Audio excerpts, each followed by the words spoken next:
ওম শান্তি। আজকের মুরলির তারিখ 1 জুন 2024, প্রাত মুরলি মধুবন। মিষ্টি বাচ্চারা, তোমরা সকলে হলে একে অপরের আত্মিক ভাই ভাই। তোমাদের মধ্যে আত্মিক প্রেম থাকা উচিত।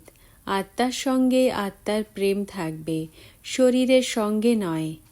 প্রশ্ন: বাবা তাঁর নিজের ঘরের এমন কোন ওয়ান্ডারফুল কথা শুনিয়েছেন? উত্তর: যে কোনো আত্মাই যখন আমার ঘরে আসে তখন তারা নিজের নিজের সেকশনে নিজের নম্বরের ক্রমানুসারে ফিক্সড হয়ে যায়, কখনো নড়াচড়া করে না। ওখানে সব ধর্মের আত্মারাই আমার নিকটে থাকে।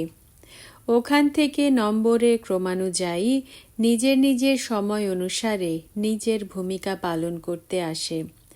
এই ওয়ান্ডারফুল নলেজ সারা কল্পে এই সময় একবারই তোমরা পাও।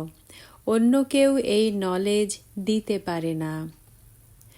ধারণার জন্য মুখ্য সার। প্রথম পয়েন্ট: স্মরণ যেন সদা সহজ সাধ্য হয়, তার জন্য চলতে ফিরতে এই চিন্তা করা উচিত যে আমরা হলাম আত্মা, পরমধাম নিবাসী আত্মা। এখানে নিজের পার্ট প্লে করতে এসেছি। বাবাও পরমধামে থাকেন, তিনি ব্রহ্মার শরীরে এসেছেন। দ্বিতীয় পয়েন্ট: যেমন আত্মিক পিতার প্রতি আত্মার স্নেহ ভালোবাসা রয়েছে, ঠিক তেমনি পরস্পরের সঙ্গেও আত্মিক প্রেম পূর্ণভাবে থাকতে হবে। আত্মার যেন আত্মার সঙ্গে প্রেম থাকে, শরীরের সঙ্গে নয়। সম্পূর্ণরূপে আত্ম অভিমানী হয়ে থাকতে হবে। বরদান: পার্থিব জগতের কামনাগুলির থেকে মুক্ত থেকে সকল প্রশ্ন থেকে ঊর্ধ্বে থাকা সদা প্রসন্ন চিত্ত ভব।